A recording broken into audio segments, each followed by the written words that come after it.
कितनी पवित्र आत्मा है, कैसे परम अवधूत शिरोमणि है महामुनि शुकदेव। 12 वर्षों तक मातृ गर्भ में रह करके अपने माता के गर्भ को ही मानो मंदिर बना दिया है।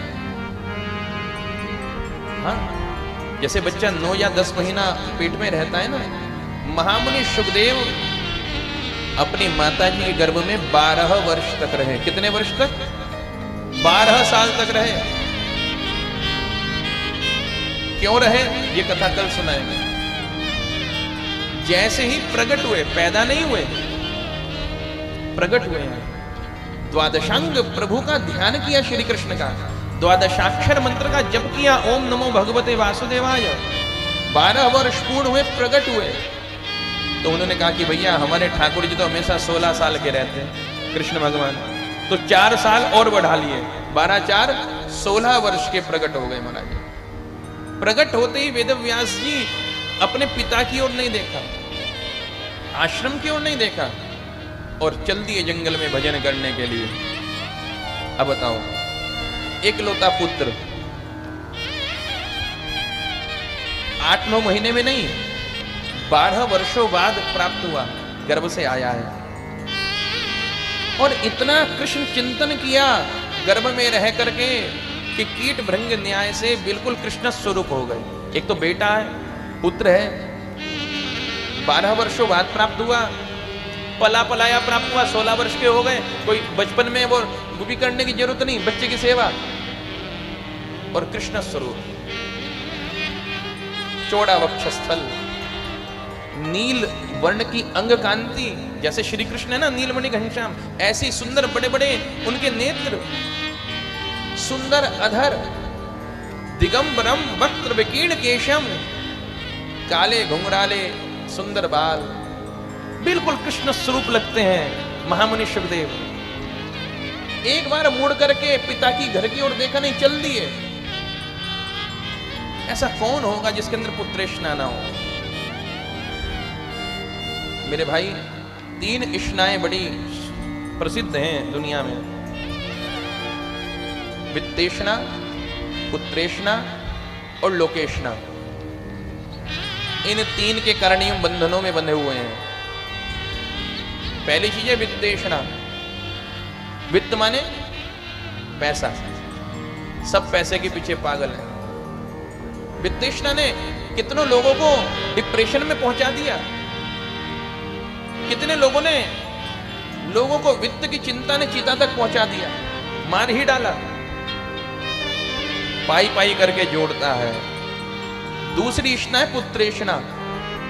अच्छा, कंजूस से कंजूस व्यक्ति है, खूब पैसा जोड़ता है, कोई उससे कुछ मांगे, दान करने को कहे, अच्छी जगह लगाने को कहे, भंडारे में लगाने को पैसा कहे, नई गाड़ी खरीदने को कहे, बिल्कुल नहीं खर्चेगा कि नहीं महाराज सही चल रहा है। देखे ना, बहुत बड़े बड़े पैसे वाले फटी पैंट पहनते हैं महाराज, पुरानी चप्पल पहनते हैं, अरे सब चल रहा है, कोई बात नहीं, पैसा जोड़ रहे हैं। वित्तेष्णा के पीछे पागल हैं। वित्तेष्णा से बड़ी इष्णा है पुत्रेष्णा। पुत्र माने बेटा, जो पाई पाई करके वित्त को जोड़ रहा है। अगर पुत्र पर कोई कष्ट आ जाए, ईश्वर ना करे किसी के बेटे का एक्सीडेंट हो जाए और डॉक्टर कहे कि भैया 15 लाख रुपए दो तो हम सही कर सकते हैं, हाथ पैर इसके जोड़ सकते हैं, वो कहेगा जी 20 लाख ले लो। जो 20 रुपए किसी को नहीं देता था, वित्तेष्णा। वित्तेष्णा से बड़ी पुत्रेष्णा, कैसे भी हो करके कि बेटा हो जाए। कितना कितना पुत्र के लिए लोग प्रयास करते हैं, क्या क्या नहीं करते। जिंदगी भर की कमाई पुत्र पर लुटा देते हैं कि चलो इसको एक दुकान खुलवा देता हूँ, चलो इसको एक फैक्ट्री लगवा देता हूँ। सबकी जिसकी जैसी श्रद्धा है। पुत्रेष्णा। वेदव्यास जी महाराज वो हैं जिन्होंने ये भागवत लिखी। कृष्ण स्वरूप पुत्र प्राप्त हुआ और पुत्र भजन करने जा रहा है, अच्छा काम करने जा रहा है, संत का बेटा है। पुत्रेष्णा ने घेर लिया। पुत्र पुत्र पुत्र पुत्र कहते हुए पीछे पीछे भाग रहे, बेटा बेटा बेटा।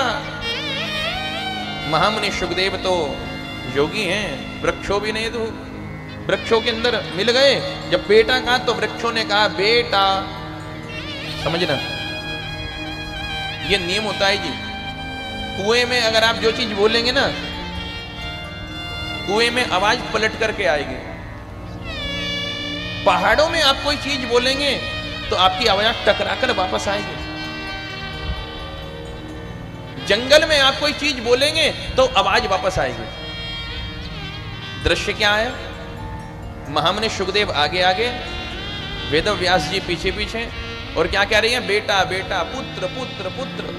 अब जंगल में जाकर के महामुनि शुकदेव तो विलीन हो गए, तो कहा पुत्र। उधर से आवाज टकरा करके आई पुत्र।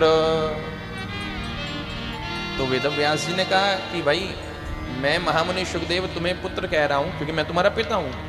तो बात समझ में आ रही है? तुम मुझे बेटा क्यों कह रहे हो? मैं तो तुम्हारा पिताजी हूं। अब कोई बेटा अपने बाप को कहने लगे और बेटा और पुत्र तुम कैसे हो? अरे बेटा बाप को पिताजी कहेगा, पुत्र नहीं कहेगा। तुम पुत्र क्यों कह रहे हो? तो मानो वृक्षों ने समझाया कि इस अनंतकालीन सृष्टि में असंख्य जन्म आपके हो चुके हैं व्यास जी, और असंख्य अवतार, असंख्य जन्म महामुनि शुकदेव के भी हो चुके हैं।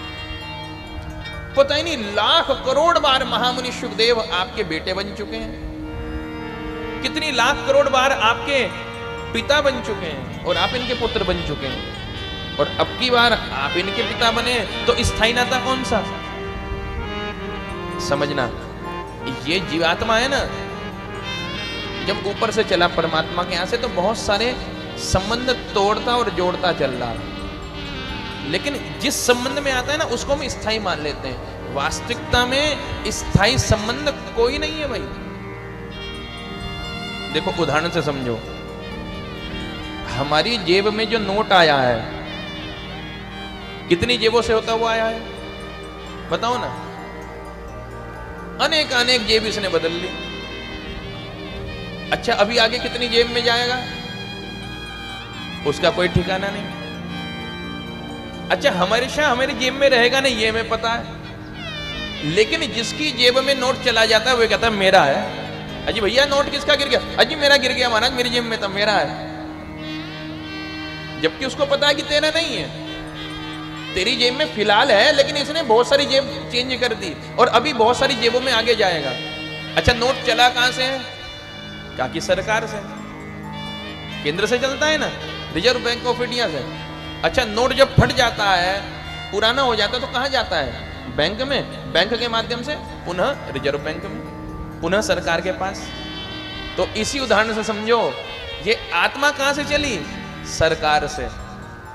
वो मोदी जी वाली सरकार से नहीं, हाँ, परम सरकार श्री कृष्ण से, परमात्मा से आत्मा निकली। ये जेब रूपी शरीर को बदल रही है। कितने कितने जेब के अंदर चले गए। हम कितने कितने शरीर धारण कर लिए। कभी हम कुत्ता बने, कभी घोड़ा बने, कभी गधा बने, कभी मछली बने, कभी चील बने, कभी कौवा बने, अरे क्या क्या नहीं बने, कभी मक्खी बने, कभी मच्छर बने।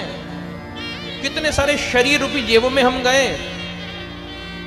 और कितने सारे शरीर हमको भी बदलने 84 लाख योनियों में। अगर इस वाली बार हमने मोक्ष प्राप्त नहीं किया तो कितने शरीरों से हम आ चुके हैं, कितने शरीरों में आत्मा रूपी नोट जाएगा। लेकिन महाराज जिस शरीर में जाता है वो ही संबंध बना लेता। जी मेरा, मेरे पिताजी हैं, मेरा पति है, मेरी पत्नी है, मेरे बाबा जी हैं, मेरा मित्र है, ये मेरा शत्रु है, ये मेरा पड़ोसी है, ये मौसा जी हैं, ये फूफा जी हैं, चाचा जी हैं, ताई जी हैं। कितने संबंध जोड़ता और तोड़ता।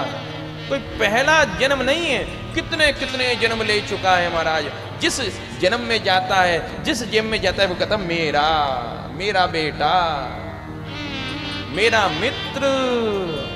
लेकिन स्थायी संबंध कोई सा नहीं है। तो काकी बताओ कौन किसका बेटा, कौन किसका पुत्र हो सकता है?